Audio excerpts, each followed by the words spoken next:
Good evening, everyone. Welcome to the April workshop meeting for the Tomball ISD Board of Trustees. We do have a quorum. All board members are present. This meeting is being recorded in accordance with Government Code Section 551.128. The main purpose of tonight's meeting is to receive reports from administration and review the business agenda for the regular meeting, which would take place tomorrow evening. Any action regarding items on the business agenda will take place at the regular meeting tomorrow. Just one other thing to add. This is a meeting of the Board of Trustees that is open to the public. However, it is not a meeting of the public. Public participation is limited to designated times during the meeting for citizen comment for those that have registered in advance to speak in accordance with board procedures. We ask for your cooperation in ensuring that the meeting runs in an orderly manner. We have no public comments on the agenda items this evening, so we do have a taxpayer hearing, and we will go into that now. Will the representative for Imperial Solar LLC please proceed to the podium to present your information? Any representatives?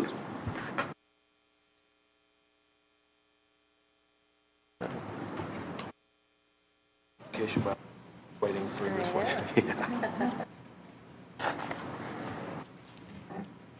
Good evening, everyone. Pull that a little closer. There you go. Okay. There you go. Good evening, everyone. Thanks for having me. Welcome. My name is Juanita Glover, and I'm the accounting director at Imperial Star. And the reason for my being here is to see about getting a waiver for our tax bill that we received. And the reason why I'm asking for a waiver because we never even received the bill. When we got the bill, we immediately paid the bill. And they had the wrong address, or either the bill got twisted with our new, with our other side of the building. There are new attendees that's sharing the building with us. Maybe the bill went to their address instead of our address. But we wanted to get a waiver, see about getting a waiver, because once we got it, we jumped on it, paid the bill right away. We're not trying to neglect the bill or either not wanting to pay the bill. But it was very excessively, and we never got a bill. So moving forward, when we get our bill, we're going to pay it immediately. We're not going to neglect or play around with the mail. We're going to consistently check the website because we're a new company. So that's the reason why we're here. Is that all your presentation? Right at this point? Okay. Yes. Board members, any board members have any questions? Thanks for being here. I have a question.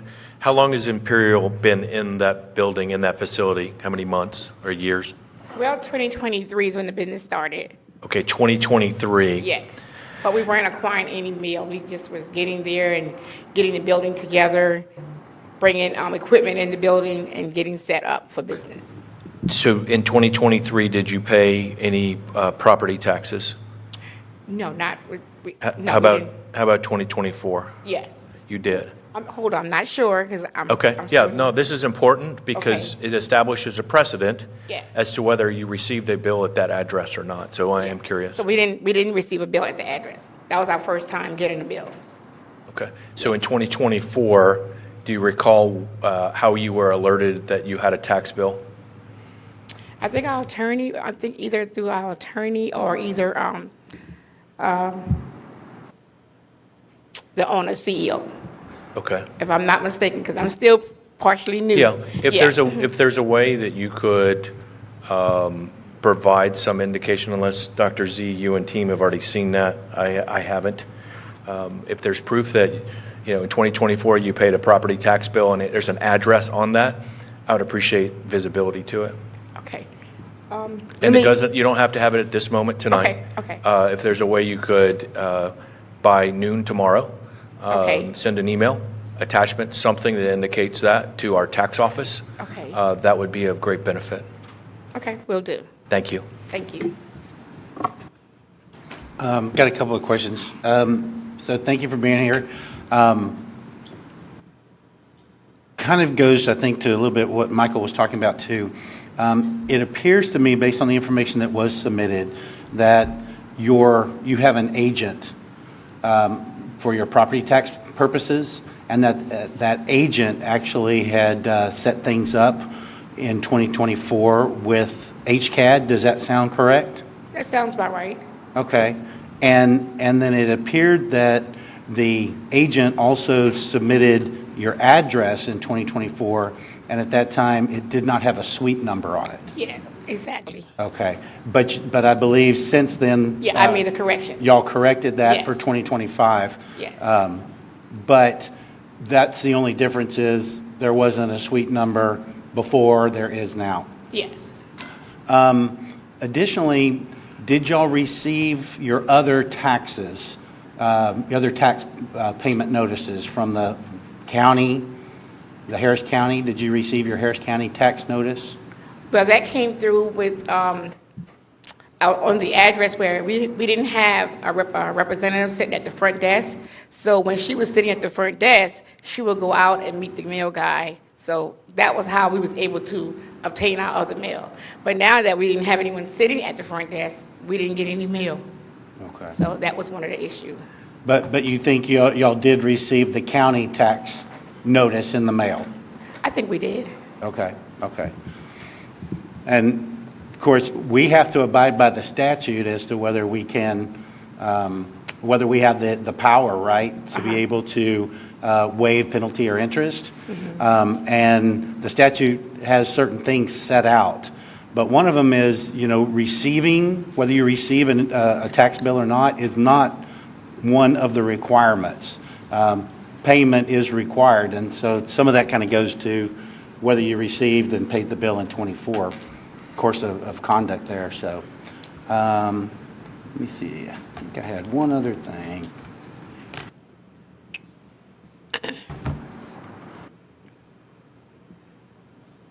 Okay, that's it. Thank you. Any other questions? Ma'am, I think if I remember correctly, the total property tax bill owed to the school district was in the neighborhood of $80,000, which is a pretty large bill, which means you're a successful new business. Congratulations. But generally in business planning, you foresee large expenses like that. Was this expense not foreseen in your planning for the year? Well, no, things grew rapidly, and we weren't even expecting to grow that fast. So that's what happened with that. We had a good turnaround.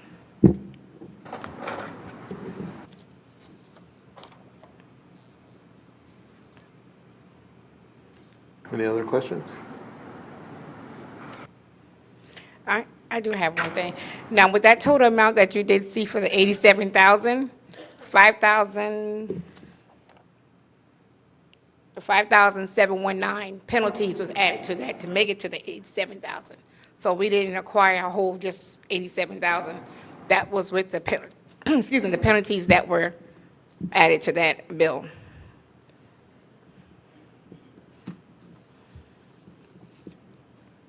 All right, well, thank you for that, and I'll just let you know that we will vote on this tomorrow night, and you will receive written notice within 10 working days.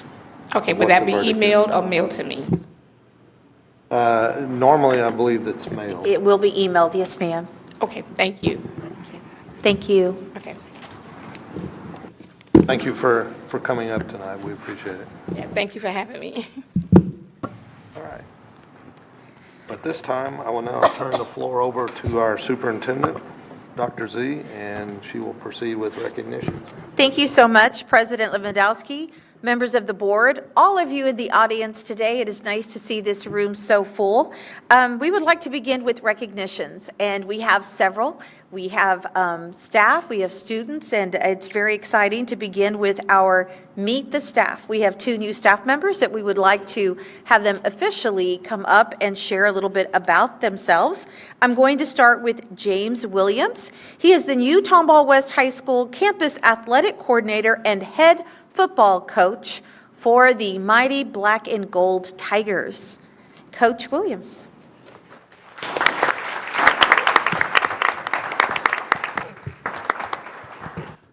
Thank you very much. First, if I can, I would love to recognize my beautiful second half, my wife, Alvita Williams. Please stand up.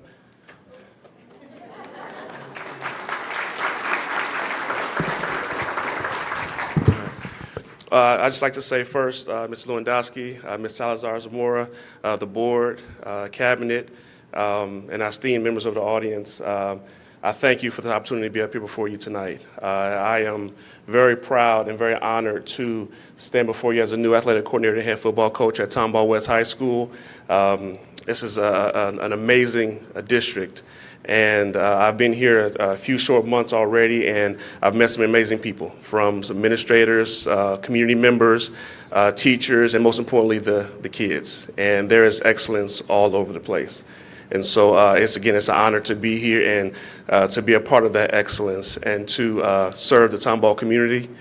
I've had that time, the honor of working with our principal, Mr. Kevin Williams, our athletic director, Chris Scott, our associate principal, AJ Hatcher, and our administrative assistant, Vicki Ferguson. And we've been intentional to hire a staff that will make you proud, a staff that will strive for that same excellence, staff that will be intentional about being culture builders, being kid magnets, and again, like I said, represent that excellence. So again, it's truly an honor to stand before you, and I cannot wait to open that school. I cannot wait to provide you with a program that you're going to be proud of, kids that's going to be exceptional, and it's truly an honor to be here and to lead this program. So thank you for your time, and thank you for the opportunity.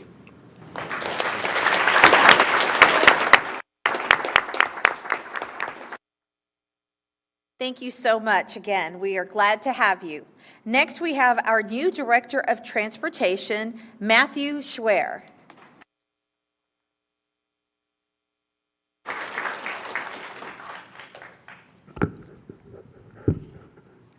We'll try it there.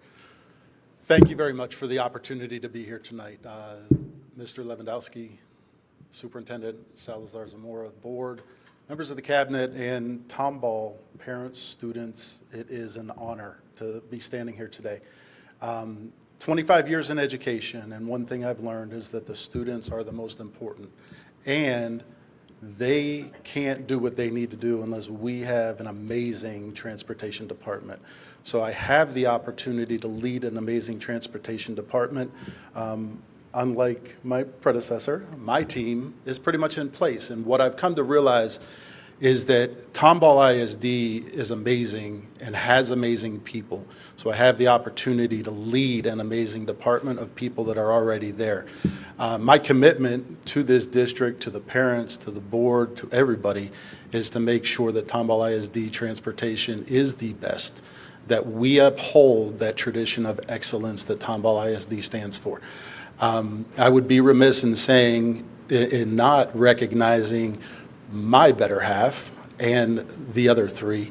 I have an amazing wife, Rhonda, who is also in education, and then I have three amazing daughters who are just busy and active, and unfortunately were able to be here tonight, but you will have the opportunity to meet them. They're not going to be strangers. So once again, I thank you so much for the opportunity to lead the transportation department, to be a part of this amazing district, and look forward to the amazing things we'll do. Thank you very much.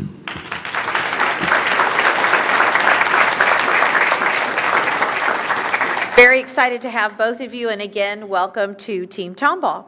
Now I'd like to go on with the National Merit Scholars recognition. Very excited about this and the number of students that will be recognized this evening. Dr. Mindy Munoz, our Assistant Superintendent of Secondary Schools, will lead us in this recognition. Dr. Munoz. Thank you, Dr. Z. Can I have my two principals join me?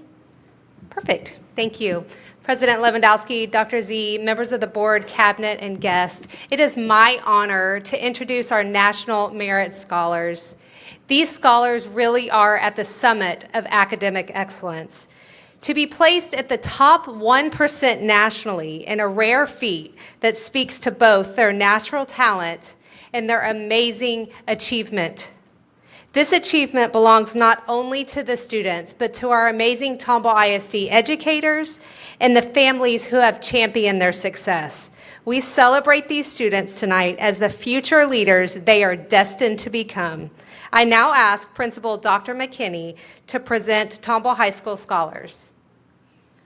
Thank you, Dr. Munoz. If I could have my Tomball High School scholar, I think I only have one. I have 5. However, we had a robotics event and they're all in it, so that's why they're not here. So I will tell you who they are. However, that's who we are. So President Lewandowski, Dr. Salazar-Zamora, board and cabinet, I appreciate the opportunity to recognize these amazing students. Even if we only have one here, we have 5 amazing scholars. The first of our National Merit recipients is Lillian Theobald. Lillian will be attending Brigham Young University, where she plans to explore her options in selecting a major.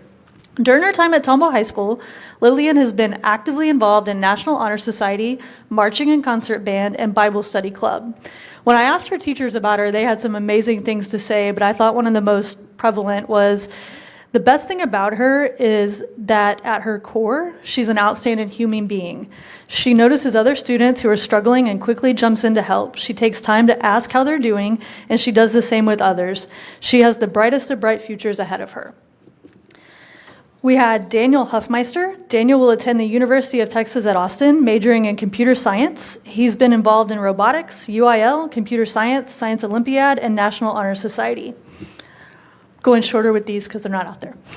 We had Siddharth Manapali. He will attend the University of Texas at Austin, where he will major in computer science.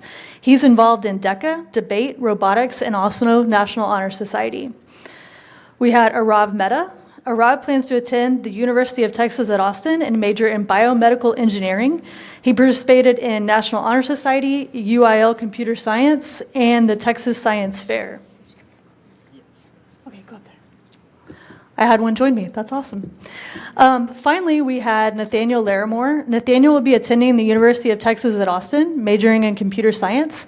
He's been involved in UIL computer science during his time at Tomball High School. I promise I did not make all these kids go to the University of Texas. It just happened to be what it was. I wonder about that. I mean, I may be a little proud, but that's just what it was. But anyways, if y'all could please just help me honor them one more time. We're super proud of them.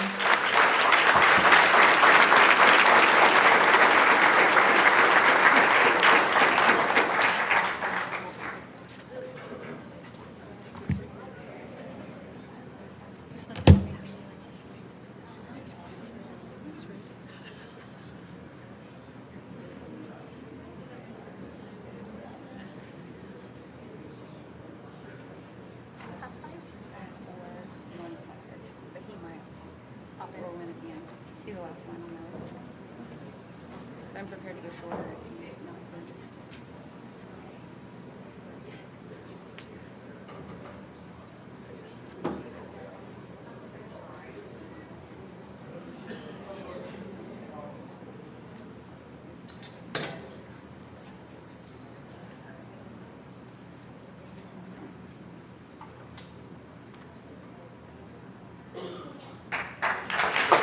Congratulations.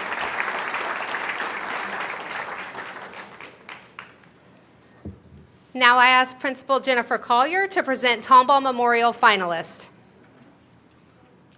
President Lewandowski, Dr. Salazar-Zamora, members of the board, and distinguished guests, it's my honor to celebrate the Tomball Memorial Wildcats, who were National Merit finalists. Tonight, we proudly recognize a group of Wildcats who have set the standard for excellence and can carry the future with them. It is our honor to first recognize Priya Darsan, Arath Kumar, did I get it right? Yes, known to many as Pri, as a National Merit finalist. Pri exemplifies what it means to be a well-rounded student balancing academic excellence with involvement in water polo, HOSA, and UIL academics. Described by his teachers as motivated, disciplined, and intellectually curious, Pri is a critical thinker who seeks to understand both the how and the why. He is also known for his kindness, respect, and the positive impact he has on those around them. We are incredibly proud to share that Pri will be attending Baylor University to study neuroscience. His future is bright, and we can't wait to see what he accomplishes. Congratulations, Pri. Next, we have Jonathan Estill, who will be attending Texas A&M University to study engineering. There you go. Jonathan is a standout student who balances intellect, leadership, and personality. A dedicated trombone player in the jazz band for 3 years, he also excelled on the UIL current issues and events team, contributing to a state qualifying group. Described by his teachers as both highly intelligent and unexpectedly insightful. He combines sharp thinking with lighthearted, humorous spirit. He is also an active scout and represents the youth leadership known for his service, self-awareness, and commitment to growth. Above all, he is positive and has the ability to bring out joy in others. He will leave a lasting impression to those he knew at Tomball Memorial. Next, we have James Fordyce. Yeah. James is an outstanding student at Tomball Memorial who his sophomore year scored a perfect 1600 on the PSAT. Yes. 1520 this year, and then a perfect score the year before. Yes. PSAT and a perfect score on the SAT. Got a 1500. There you go. Okay. A four-year member of the German program. See, it's so confusing. When you're that smart, he has so many accomplishments. I get them all backwards. A four-year member of the German program, James stands out as both an intellectual and a leader. He has earned 10 top 5 finishes at Houston Fest and the Texas State German Contest. Known for his curiosity, talent with technology, and willingness to support others, James consistently gives his best to his school and community. We're incredibly proud of him and look forward to all he will accomplish. Caden Gibson. Where's Caden? There he is. Caden has excelled at computer science and completed all advanced physics courses at Tomball Memorial, including AP Physics 1 and AP Physics C, demonstrating exceptional dedication and ability. According to his teachers, he uniquely combines intelligence, leadership, and a genuine desire to help others. He not only masters complex material, but also tutors peers, investing in their success.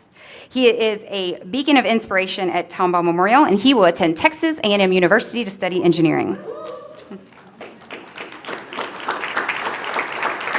And I did not see York walk in. Did he make it? Oh, there he is. Hey, York, come on. Okay, it's our pleasure to last recognize our 5th National Merit finalist, York Thomas, for his outstanding achievements as he prepares to attend the University of Texas at Austin to study economics, continuing a proud 4th-generation Longhorn legacy. Yep. He has been actively involved in chess club, Swifty Club, and DECA, reflecting his curiosity and wide range of interests. He is described as driven, inquisitive, and thoughtful. He stands out for his ability to connect complex economic concepts to real-world applications. He is extremely respectful, humble, and will make a lasting impact on those around him. We're proud of him and all of our National Merit finalists. Congratulations, guys.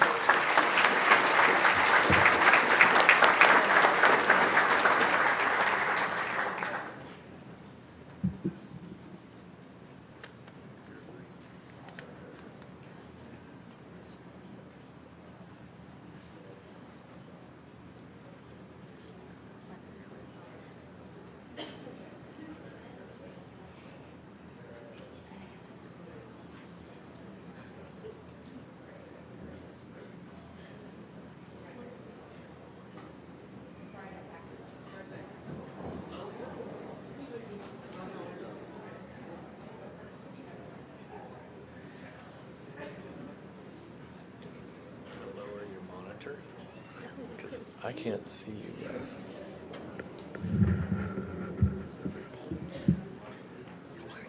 It's great to see the I hear your words. I can see you.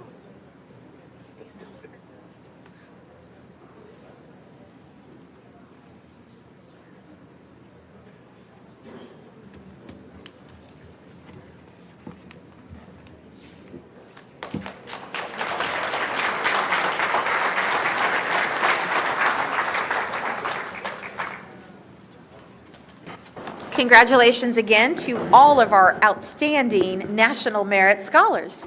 Now we are moving on to outstanding leaders. Our mentor teacher leaders, Dr. Alicia Reeves, the Assistant Superintendent of Development and Engagement, will lead us in a recognition of our mentor teacher leaders. Okay, if y'all could come to the front, please. President Lewandowski, Dr. Z, members of the board and cabinet, tonight we are proud to recognize a group of outstanding educators who have served as lead presenters in our Mentor Track 1 program, supporting educators that are new to the field of teaching throughout the school year. These leaders have provided meaningful guidance in 3 critical areas: high-quality instruction, building trust and collaborative culture. Through their leadership, they have helped new teachers establish strong classroom systems, create structures in engaging learning environments, and respond effectively to the diverse needs of all students. Their impact extends far beyond sharing strategies. They have built confidence, offered encouragement, and served as trusted support for teachers navigating their first year in education and in Tomball ISD. Because of their commitment, our new teachers are better prepared to meet the needs of their students and contribute to the success of their campuses. I'd also like to recognize Sarah Radford, our Coordinator of Development and Engagement, for the support she provides in encouraging this program.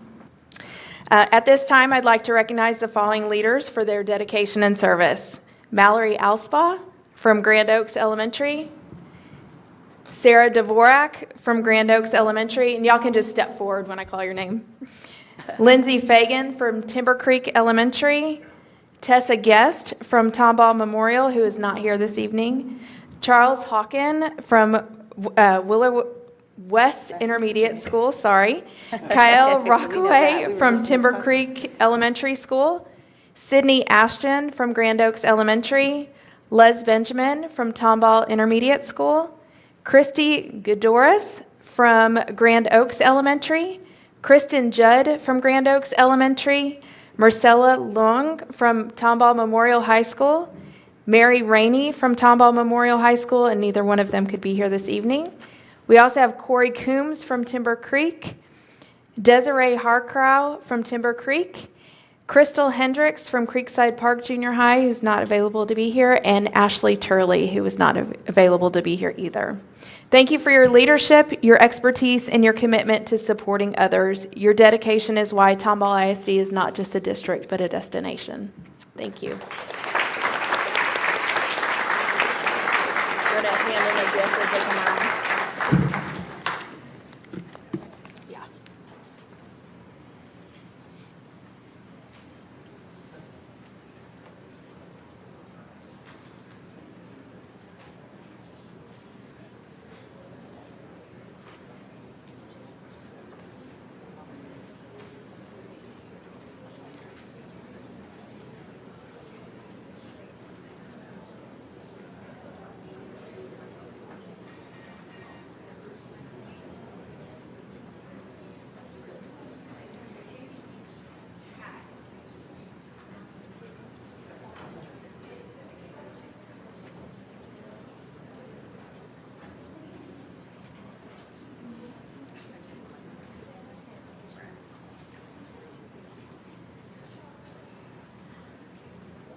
Congratulations again to all of you, and thank you for what you do for our destination district. Next, we have a resolution recognizing National FFA Week. Paige Lim, the Harris County Precinct 3 Community Outreach individual, is going to talk to us about this FFA recognition. Thank you, Paige. Good evening, everybody. She stole all my words, so y'all know me, you know.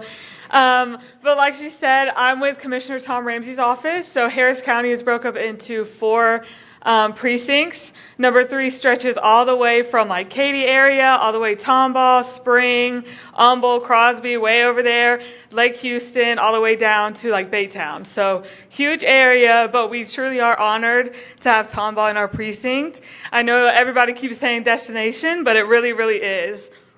So, on behalf of that, when I was at the State of the District that Tomball ISD and Dr. Z had hosted a few weeks ago now, she had said a lot of great information, but specifically about students and staff. So, super, super cool to hear about what's going on.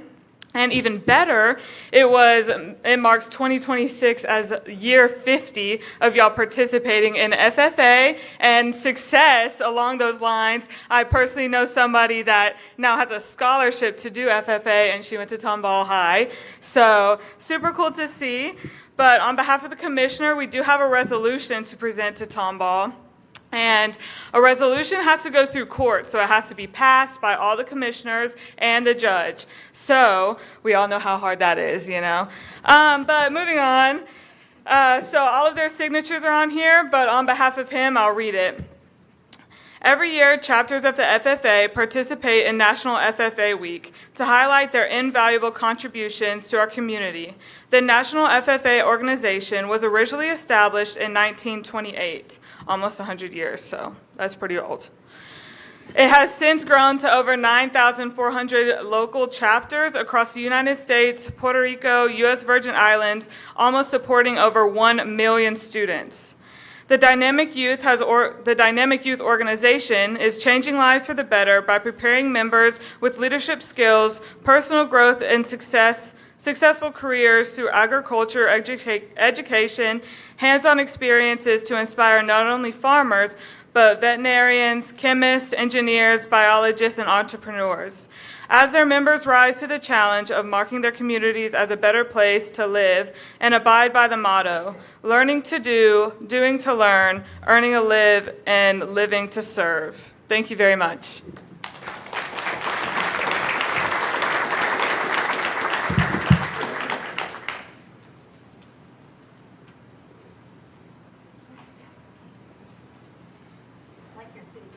Oh, thanks.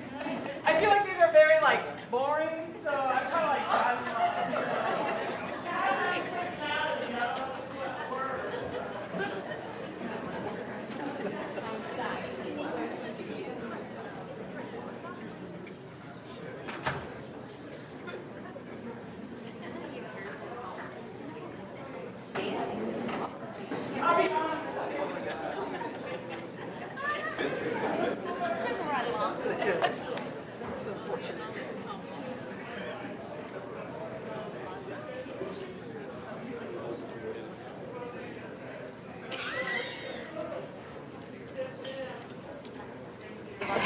Thank you again, Paige. I do love your enthusiasm. Makes me happy. Okay, moving on, we have some more recognitions, moving on to student recognitions, and we're so excited. I see many of our athletes here. We will begin with the Tomball Memorial High School Swim and Dive State Qualifiers. From Tomball Memorial, we have Coach Carey, who will lead us in the recognitions this evening. Mr. Scott is being a dad tonight. His son had an event. All right, thank you, Board, Dr. Salazar Zamora, trustees, cabinet, and guests. It is an honor and a pleasure, my pleasure tonight to introduce our head water polo, swim and dive coach and her assistant. In the 2 years I've been at Memorial, one of the programs that consistently finds their way to board meetings because of their success is our water sports. And that's because of the leadership of these two ladies. Coach Kaiser and Coach Vetter do a tremendous job with all of our athletes out at the pool, building great relationships. You can see the culture of our swim and dive and water polo program. It's an honor to work alongside these ladies. So, Coach Kaiser, I'm going to turn the mic over to you and let you introduce these wonderful kids.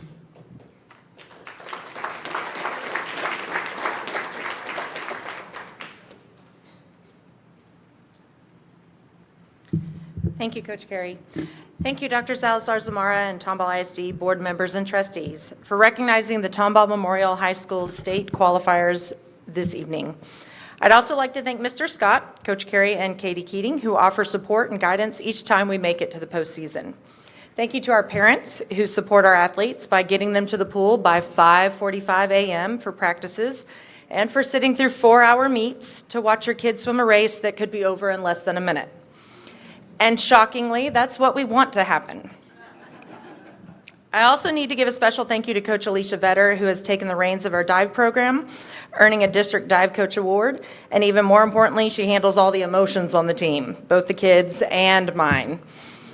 We certainly wouldn't be sharing our successes tonight without all of our supporters, our administrators, our parents, and our fellow coaches. At this time, I'd like to call our qualifiers to the stage. We got seniors Alexis Messina, Tyler Murray, Chase Devins, Ian Wetterland, Tarun Rajendran, Isaac Stewart. Juniors Rohan Dev, Mia Sadugan. Sophomores Easton Ken, Audrey Harms, Daniel McMorris, and freshmen Emma Diana, Sophia Lund, and Millie Pattison.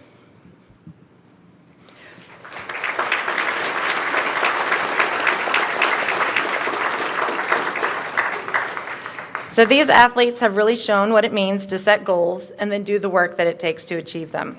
Our freshman girls exerted tremendous effort this season to set a tone for the next 3 years.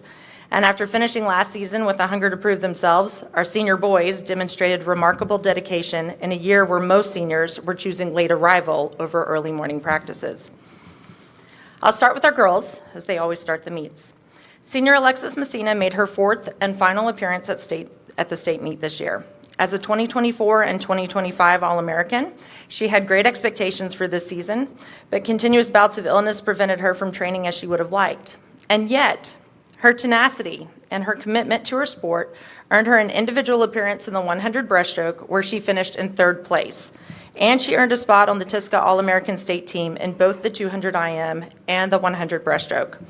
With our 3 freshman girls, Millie, Emma, and Sophia, they finished 18th in the 200 medley relay. Alexis will graduate, holding 3 individual and 2 relay records at Tomball Memorial, and she will be swimming at Rutgers University in the fall.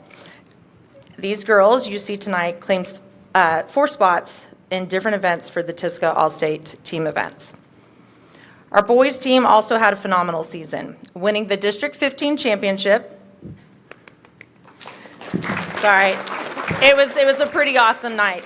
And then placing as runners-up at the Region 4 meet behind the Woodlands. Our boys continued building on what they had started last year, and they took 2 relays to state and a diver to state, something we had not done in the past 5 years. And they were joined by Tyler, who returned to the state meet as an All-American. At the state meet, our 200 and 400 freestyle relays, led by seniors Tyler, Chase, and Ian, and completed with sophomore Danny, finished 16th and 19th respectively. And Tyler finished 4th place in both the 200 freestyle and the 100 butterfly. Tyler will graduate with 7 of the 10 TMHS individual school records, and as a member of all 3 TMHS relay records before continuing on to swim at the Colorado School of Mines. In December, our diver Easton claimed 1st place at the TSCA State Diving Championship in both the 1 meter and 3 meter events, and he again claimed a new individual school record this year in the 1 meter event before he finished his season placing 13th at the UIL State meet. In total, our boys broke 9 school records this season, 2 more than last year, and they have representation in 8 events on the TSCA All-State team. Finally, I would be remiss if I did not also mention that each of these athletes standing before you tonight are members of the District 15 All-District Academic Team. These young men and women truly encompass what it means to be a successful student athlete. Congratulations, Wildcats, on all your achievements, and thank you again to our Navy Empire supporters.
Congratulations again to all of the Wildcats. Great job.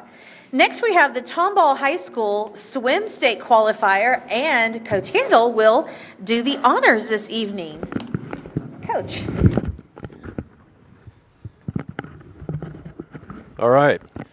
Board of Trustees, Dr. Zamora, Cabinet, thank you so much for having us. And most importantly, thank you for all that you do for athletics. Definitely can't have the success that we do have without all you guys and all the support.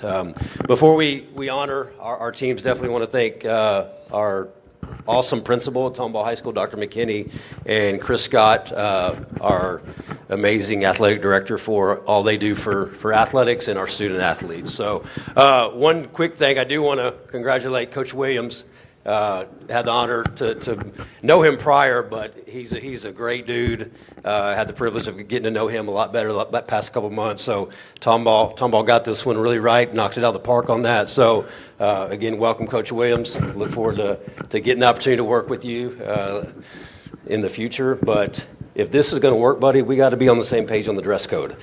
All right, so Team Tomball, right? So let's be better about that, okay? Making me look bad, but. Without further ado, I'm get the privilege and honor to introduce three of our amazing coaches.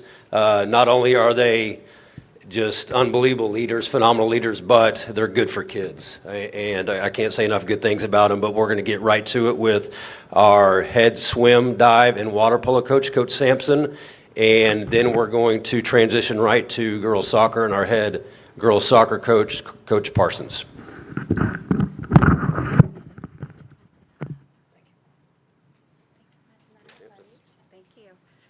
All right, good evening, guys.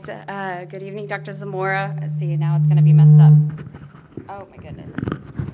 You messed it up for me. All right, good evening, Dr. Zamora and members of the school board. Thank you for having us this evening. I would also like to extend my sincere appreciation to Mr. Scott, who's not here, Dr. McKinney, and Coach Handel for all their support throughout this school year. Tonight, I want to recognize my state qualifier, Isabella Muir. This marks her third year being honored by the board. Her outstanding achievements, once again, are exceeded in every expectation. Isabella's dedication to her sport is truly remarkable. The countless hours she invests in training while maintaining exceptionally high GPA speaks volumes to her discipline and character. This year alone, she broke 2 school records, one, the 200 freestyle that she already currently held, and another 500 freestyle, surpassing a 17-year-old school record. Isabella earned first place in both the 200 and 500 free at district and regional meet. At the state level, she once again proved herself to be the best, bringing home 3rd place in the 200 freestyle and 2nd place in the 500 freestyle. Last week, we did receive an email that she made the 2026 TISCA All-State First Team.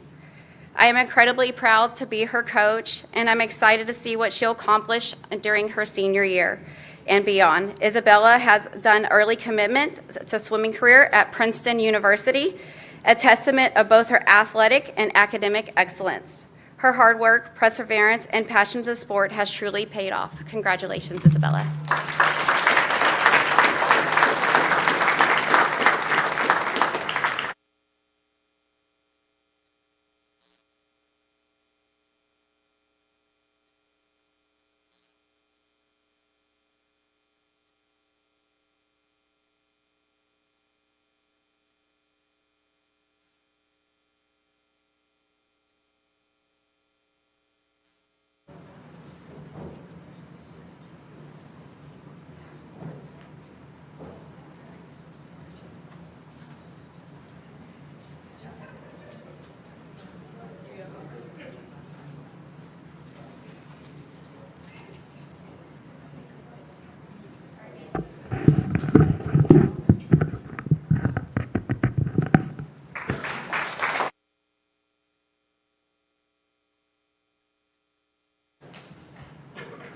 Congratulations again. How exciting. And we look forward to seeing you here next year.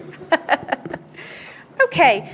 Now, moving on to these wonderful ladies. If you had an opportunity to see them at any game, boy, was it exciting. It was so fun to cheer you on, ladies. You played with so much heart and passion. So we have the Tomball High School girls soccer team, and their coach will lead us with introductions. Hi, I would like to thank the Board of Trustees, Dr. Zamora and her cabinet for inviting us here to celebrate another great season for Tomball girls soccer. I would also like to thank Mr. Scott, Dr. McKinney, and Coach Handel for their leadership and support in athletics. I'm just going to do a quick highlight of our season. We had an overall record of 17-1-4 with 16 shutouts, and a district record of 13-0-3, and we finished as undefeated district champs. This was our third year in a row to make it to the Sweet 16 regional semifinals. We had the district 15-6A MVP, defensive MVP, goalkeeper of the year, and coach of the year. Not only are these ladies fierce on the field, but they're pretty good in the classroom too. This last 9 weeks, we had a 100% passing rate, and all of the girls were on AB honor roll. All 7 of our seniors were awarded TASCO Academic All-State, and 4 of our 7 seniors will be graduating in the top 6% of their class. So very excited for these girls. They're an amazing group to coach, and we just thank you for inviting us here, and we look forward to being back in 2027.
Congratulations again, girls, and yes, we do look forward to seeing you again next year.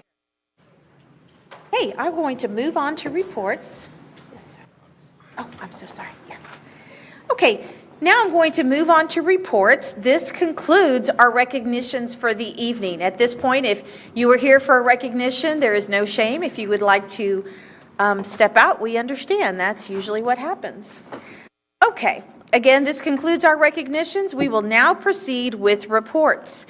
The agenda includes item A, the second budget workshop. However, we are going to postpone this until later to obtain further information. We have continued to work with our budget committee and look forward to this information coming forth in the future. Thank you for understanding. We're moving on to item B, which is Senate Bill 546 update. Our Chief Operating Officer, Dr. Stephen Gutierrez, will give us a brief update. All right. Good evening, President Lewandowski, Superintendent Salazar Zamora, members of the Cabinet, Board, Cabinet, and guests. It's my honor to give you an update here of Senate Bill 546. If you're curious what that is amended school bus seatbelt requirements. And so we'll spend a little bit of time this evening talking about that. Just an overview of this presentation. I'm going to give you the highlights of Senate Bill SB 546. What are those requirements? What are the financial implications? Talk to you a little bit about upcoming formal board action that is required. That will be on the May board agenda. And then what reporting to the state looks like, and that submission date is May 29th, 2026. All right, so let's jump in. SB 546, this amends Transportation Code 547.701, requiring certain equipment on buses. There are some text there, I'll let you read that. But basically, what this law requires is all school buses operated by a school district, or if you contract, all seat belts are required to have school buses are required to have a 3-point seat belt, similar to what you have in your car, so across the lap, your chest and lap. This also includes the operator. And so what Senate Bill 546 does, it eliminates the exception for buses newer than or older than 2017. Now, there are some provisions that allow exemptions for this law, and you see those two exemptions down below. If the board determines that our current budget does not permit the district to purchase school buses with the required equipped seatbelts, or a bus for which a warranty would be voided if we were to tamper and manipulate with the bus to comply with the law.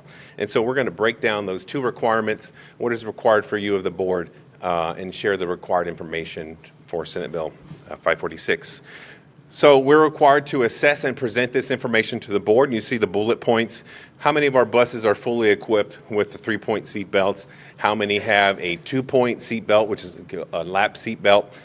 We do have a mix of buses, particularly our buses that service students with special needs, because those are modular and we can configure those for, say, a wheelchair or other type of potential disabilities that our students may have. That's where you see a variety of a mix of 3-point, 2-point, no seat belts. And so I just want to give you an overview because the next slide has all of the data. There are 205 school buses that are used for home to school routes, as well as field trips. Field trips could just be, a regular curricular trip, but also most of these are athletic buses used for transporting students to events.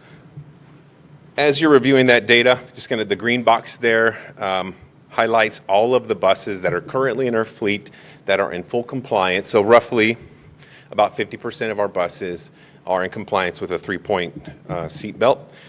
So that leaves us here, if you're adding all of those up together, these are the ones really that we're talking about. 17 that have a 2-point, 77 that do not have any seat belts now. Those are 2017 or older, and then some with a mix of 3-point and 2-point. Again, bottom line, what we're looking at is 103 buses that do not meet the letter of the law as it is currently written. Also for your information, 546 goes into effect already is in effect September 1st, 2025. School districts are not required to be in full compliance until September 1st, 2029.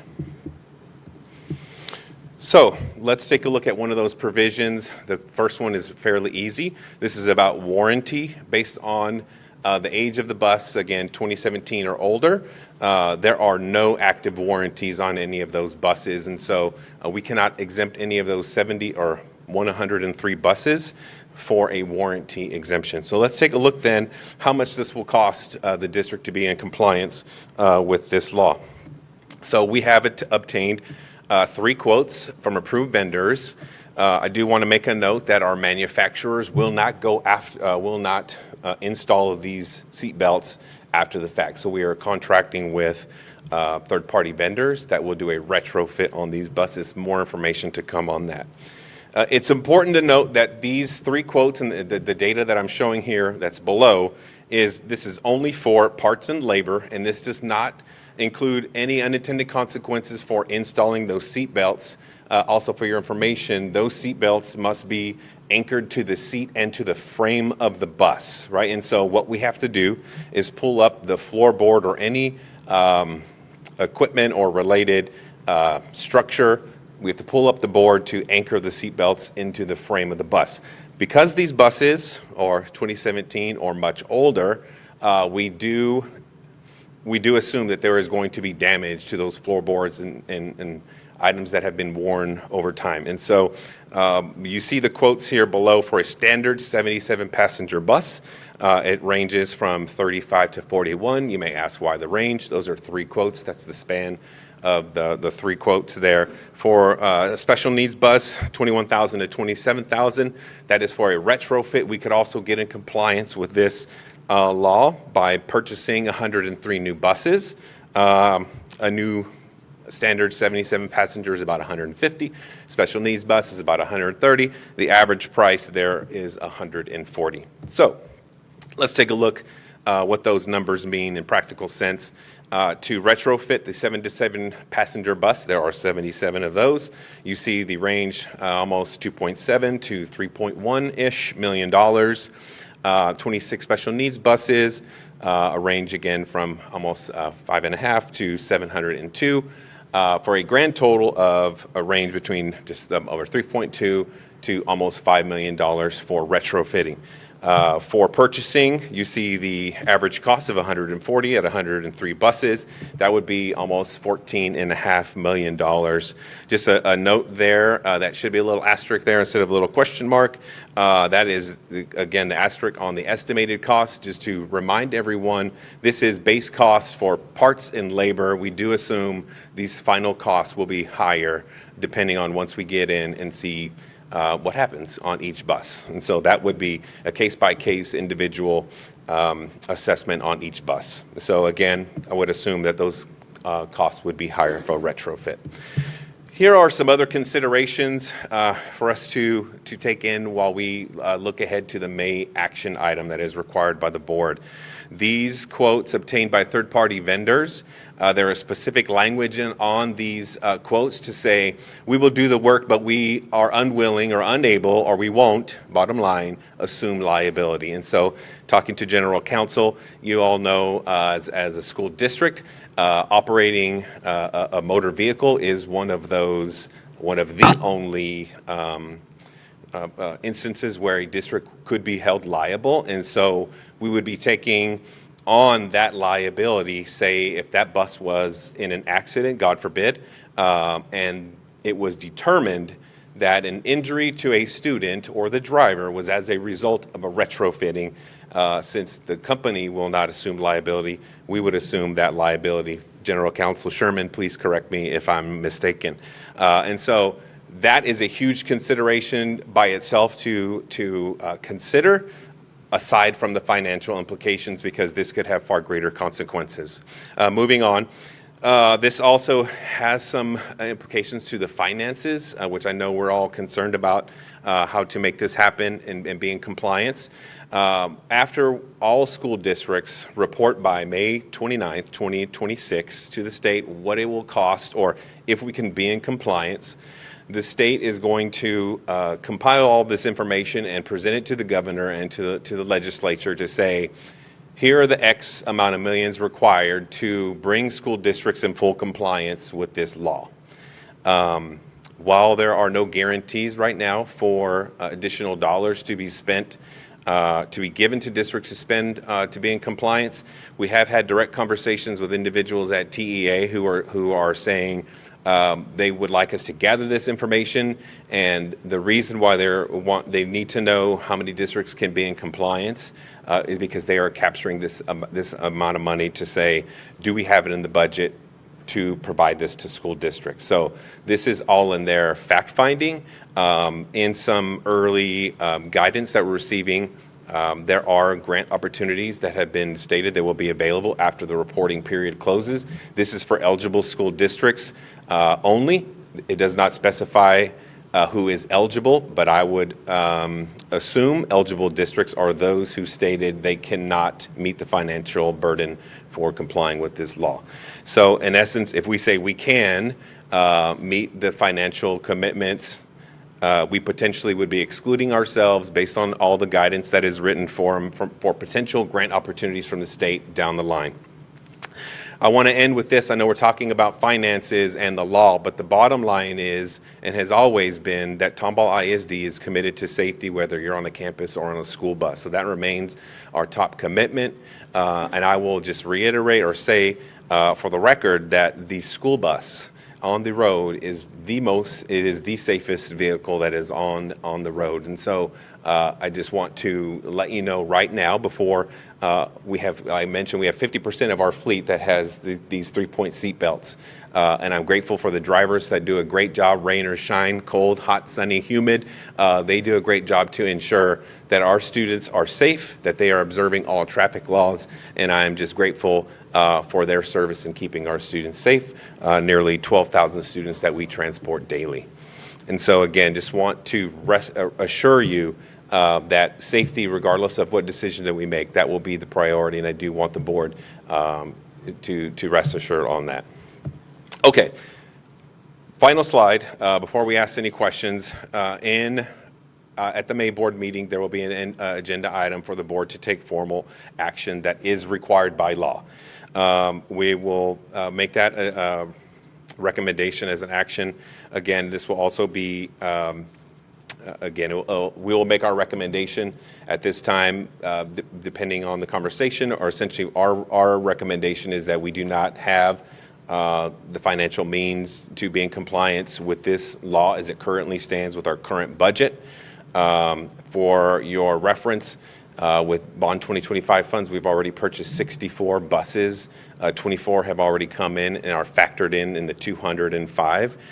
During the December board meeting of this school year, 2025, we purchased 40 buses. Those are not included in the new amount, and so there will be 40 new buses that have already been approved and purchased. But the thing to consider here, we are adding new routes next year for the addition of Tomball West High School. We're also, in the future with growth, we'll have to add additional buses. There's also just regular standard usage and manufacturers' recommendation on how many years a bus should run, and so we'll also consider that. And so the number that you see, 103, we do have new buses coming in, but we also factor in down the line aging out, new routes that we'll be adding. And so that will be our recommendation with our current budget and funding, that we do not have the funds available to be in compliance with this law.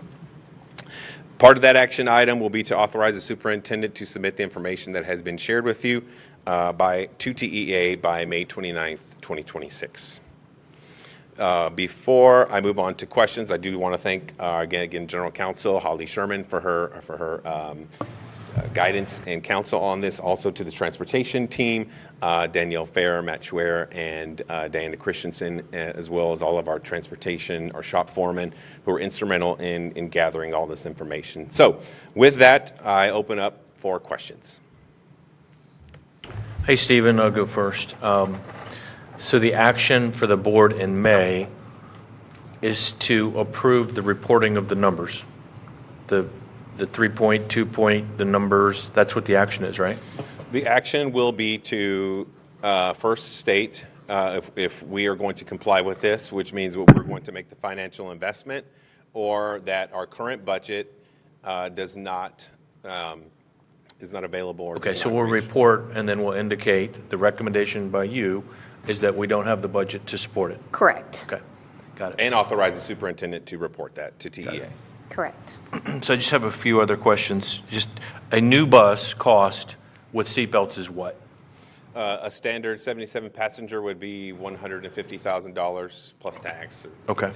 So in your sizing of the problem, 103 buses, how many of those are scheduled to retire before 2029? Because is there a way that, while we have to report the numbers in May, I know that, but has there been some thought into, you know what, maybe there's an avoidance because we're going to refresh, meaning we wouldn't purchase seatbelts and install those on a bus that we're going to retire in 2 years because we're going to buy a new bus in 2 years with the seatbelts. Has there been sort of some thinking along those lines? Yes, absolutely, and we can break that down. But if we just look at what we currently have, which is... I understand. This is a math exercise. Yes, this and is a math we've exercise. been I can working tell on you that there exercise. are 15 buses that are 20 years plus that we'll need to look at. There are 42 with 19 to 15 years. As the There are years go 32 by. to 14 to 10, and there are 84 with 10 years or less. But there are 80 that have 6 to 10 years, and so we have all of that data. Okay. I would, as we go through this and kind of understand where, I guess what you're saying, or your recommendation is we're not going to spend anything. Correct. We will work the plan as we work towards 2029. Okay. Okay. So this is a great opportunity for our advocacy committee There you go. make the case for $14 million for Additional seatbelts. grant dollars that we believe will be coming for several concerns, right? What it costs to retrofit and the fact of the liability being none, they will not assume any liability, Okay. which was a concern. I got it. On an aging bus. So once we get on the other side of May, we'll get into a legislative session. We'll go advocate for $14 million, and then we'll, over the course of time, work towards 2029 in a graduated fashion, making some of those trade-offs on the balance between safety and the financial Yes, sir. requirements. Exactly. But hopefully, we'll be able to get some of the grant money, because if enough people are showing what the cost would be, then maybe there'll be Correct. some additional help from the legislature. So what TEA is gathering is actually going to be helpful to figure out, for the legislature to figure out how viable this is. Exactly. And as you can imagine, this is the course of action of every district that I've talked to. Are you saying they passed a law before they determined if it was viable? Never. They always do that. Hey, just a suggestion on your data. Yes, sir. While you anecdotally shared that school buses are the safest means of transportation, it'd be great to have Tomball ISD specific data that says over the course of the last 10 years, we have had X or no number of students injured, potentially because they didn't have, help me a little bit with what's the problem. And, right, as I think about my action to vote for or against in May, I'd like to know, do we have a safety problem or not? While I do agree with you, anecdotally, school buses seem like the safest. We can gather that for you Okay, thank you. before May. Thank you.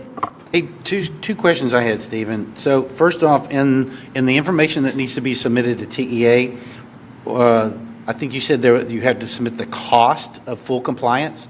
So is that retrofitting or is that replacement? What are they looking for? We will submit both pieces of information because that would technically satisfy compliance with the law.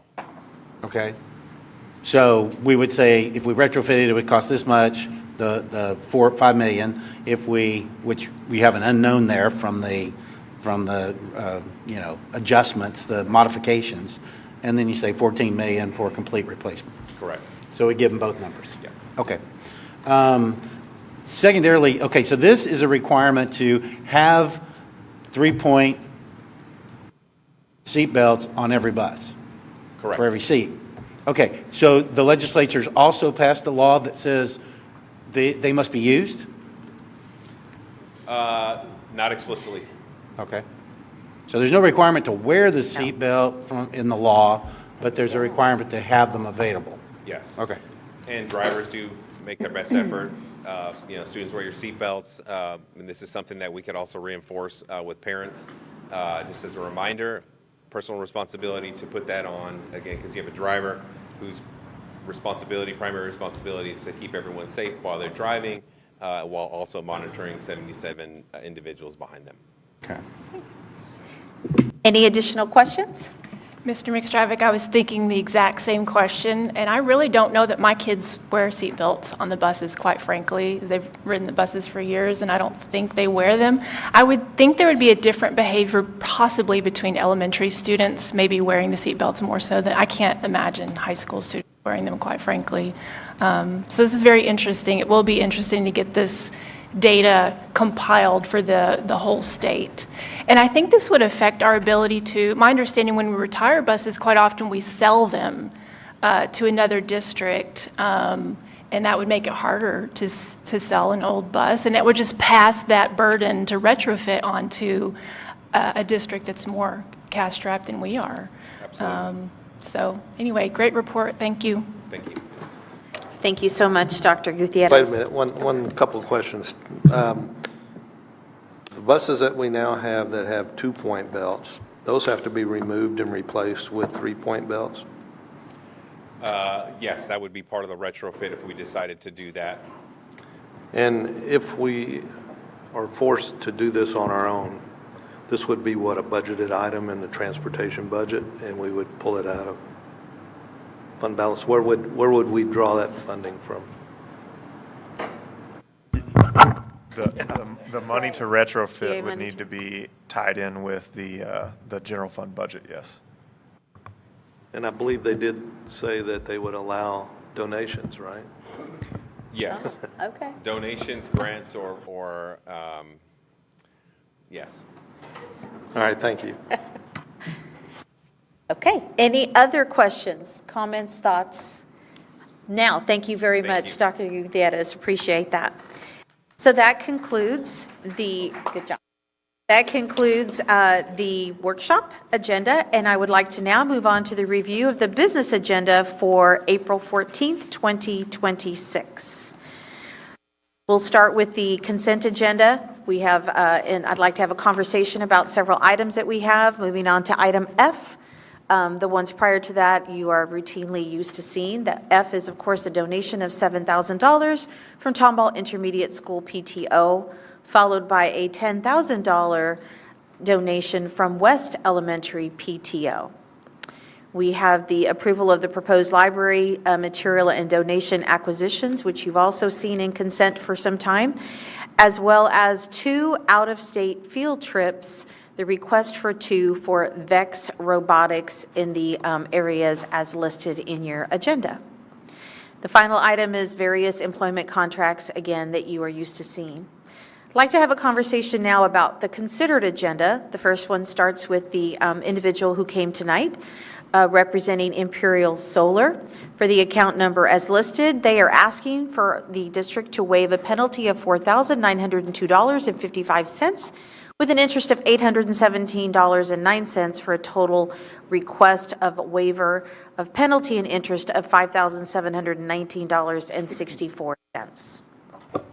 Hey, Dr. Z, I want to pause on that one for a second. Yes, sir. So John highlighted this. So for board members that have not seen this kind of agenda item before, it might be helpful that we provide a copy of the statute so that folks understand Yes, sir. the Good. box that we're in. Yes. In terms of What you is- can and cannot Right. do, correct. So I would just highlight a need for that, and if board members could review that.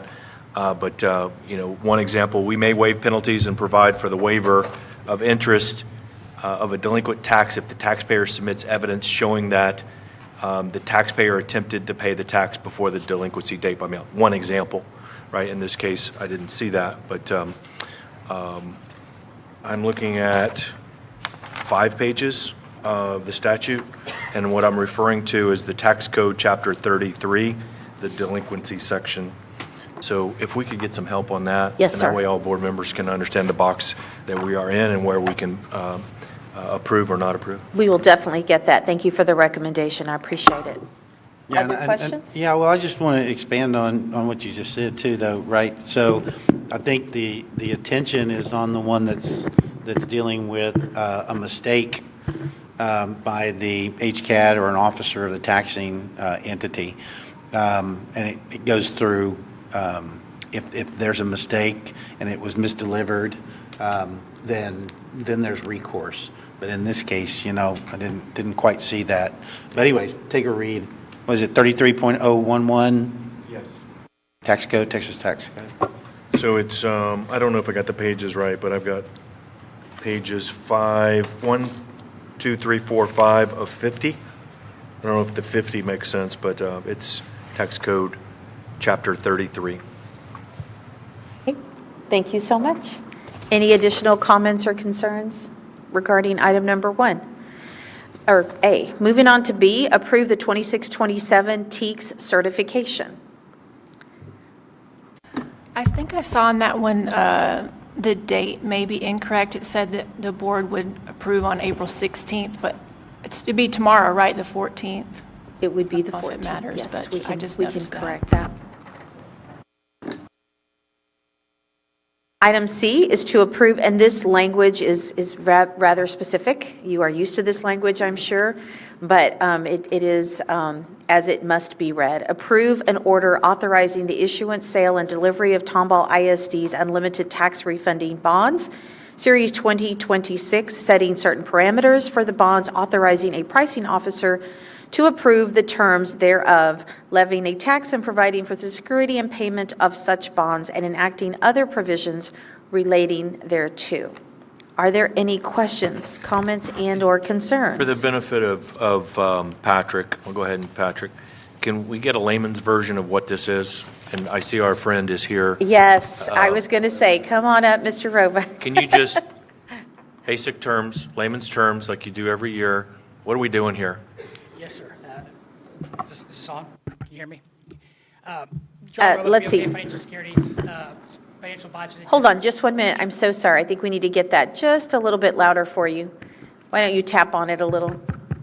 Okay, just get a little closer to it, perhaps. Speak into the microphone. There you go.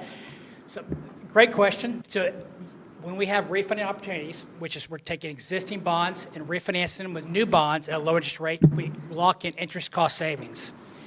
This motion and this order we're asking you to approve tomorrow night allows us the ability to start the process and then take advantage of the market to lock in rates when they come down lower and maximize the savings for the district. We will not extend the debt. We're not extending the maturity structure on the new bonds past the old bonds. In fact, in this case, because the way the market is right now, we'll only look at the first 10 maturities of the 2016 bond issue. There's an additional 7 maturities that have an interest cost of 3%, which in this market we cannot refund for savings.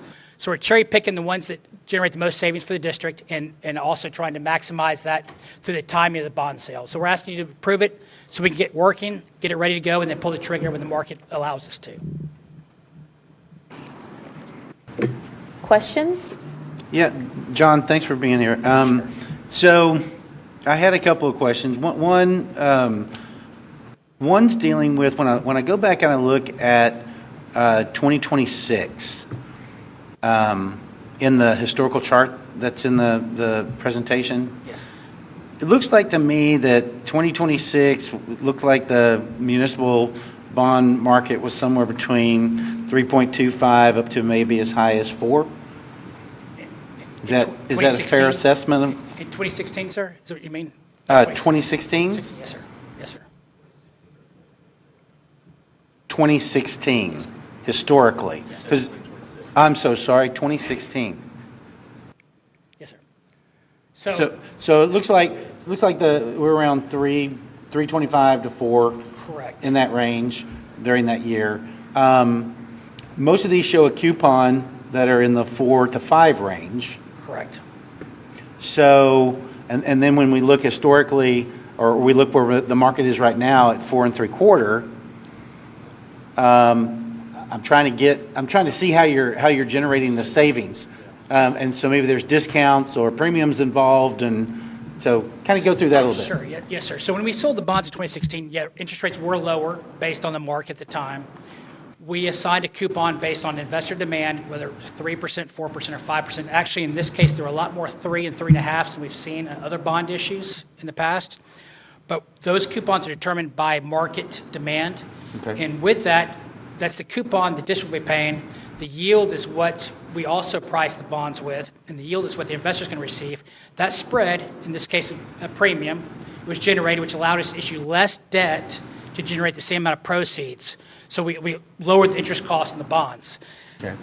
Because yield curves, in this case, are steeper than they have been the last couple of years, we're taking advantage of the first 10 years of yield curve now, which are lower rates than they would have been on a long-term bond issue. So these bonds we're looking at looking to refund now in 2016, we're looking at years really 11 through, I guess, 20 on the maturity structure. Now we're looking at years 1 through 10. So we're comparing those rates to each other, and that difference in the spread is where we're making those savings. Just purely an interest rate play to generate savings.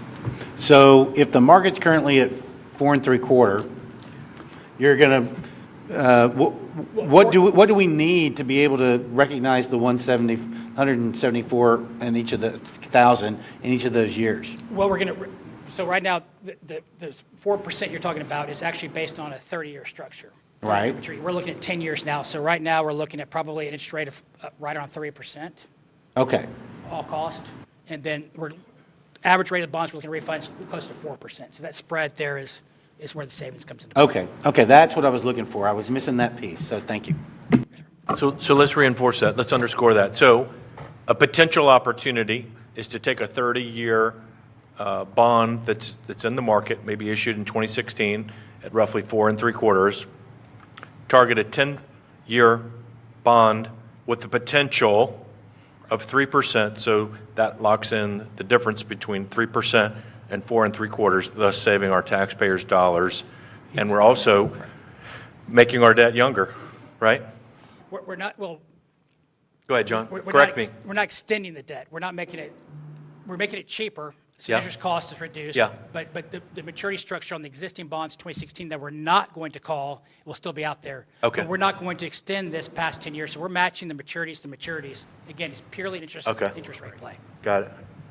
And the deltas between the 3 true and interest 4 rate, 3/4. and not the 4 3/4, right? The true play is between what the effective interest rate is with the Yield. coupon and the premium Yes. versus the 3% or whatever market happens to be. Got it. Okay.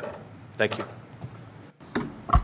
I didn't realize the school bonds were guaranteed by the permanent school fund of the state. Has the permanent school fund ever declined any district's bonds? No, when they hit capacity back in 2009, they did, and then again in 2015, they shut it down for about 3 or 4 months. But that's the only reason they don't decline. As long as you can show savings in every year, at least $1, they're going to give you a PSF. For the refunding? For the refunding. Right. Thank you. Any additional questions for Mr. Roebuck? Thank you so much. We appreciate you always being here. Thank you. The next item, item D, is to approve the selection of Hellas Construction utilizing buy board contract as listed to complete the artificial turf and track replacements at Tomball High School in the amount of $1,185,875 with a total construction budget of $1,300,000 using bond 2025 funds. Hey, Martha, on this one, if approved, the actual turf and track replacement will occur when?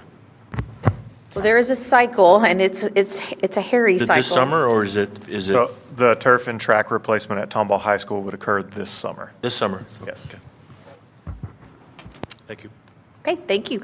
The last item, you hear me say this anytime this comes up, it's not something that I like to do, but it is something that we are consistent about doing. We commit to a staff member for a year, and we expect vice versa. It is recommended that the Board of Education render a finding under Texas Administrative Code Section 249.14G that good cause did not exist as required by Texas Education Code Sections 21.105C, 21.160C, and 21.210C for the following educator, Tina Ayala, to resign employment contract.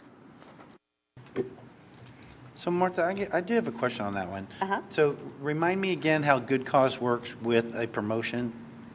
If there is a promotion, then that is something that we consider. In this case, it was the position of diagnostician to diagnostician. Okay. That is not a promotion. Okay, so He just is the going to name a district that differential. does not require certifications. HISD does not require certifications. So in other it's the words. same position. Okay. So And in other words, and that won't affect, I mean, even if the if they SBAC take did her something- certification, her district doesn't require it Yeah. like we do in all cases, Yeah. other than DOI for CTE. Yeah. Just a different That's why she situation. was saying, yeah, just go ahead and terminate. Doesn't Let's get it affect over her. with. Yeah. So, But therefore, we still have students that need assessments, and we still have business to take care of until the end of the contract year. Right. So, and we've been consistent with anybody that has done this. And so a part of it is a matter of consistency. All right. That concludes the meeting for tomorrow evening. I will turn the meeting back over to our president, Mr. Lewandowski. Thank you. We do not have a closed session tonight, so at this time, I will just ask for board comments. Anybody have comments? Oh, I'll jump in real quick. So, last night I had been invited to attend the local LDS Church's Luminary Awards, which is their seniors give an award to a teacher that they've had in their past, and it was a great time. It was amazing how open the students were. They had written a letter about their teacher. And the teachers, for the most part, were there. And it was very moving to see these kids be as open as they were about the experience. So it was great. I mean, you know, Lynn Brewer, Coach Woodard, Bobby Smallwood, you know, you get a whole host of people. Great teachers were all recognized by these students. So it was really cool. So I enjoyed that. Any additional board comments? All right. Well, having none, I'll ask for a motion for adjournment. Second. Motion made by Mr. White, second by Mr. McStravick. All in favor? Meeting's adjourned.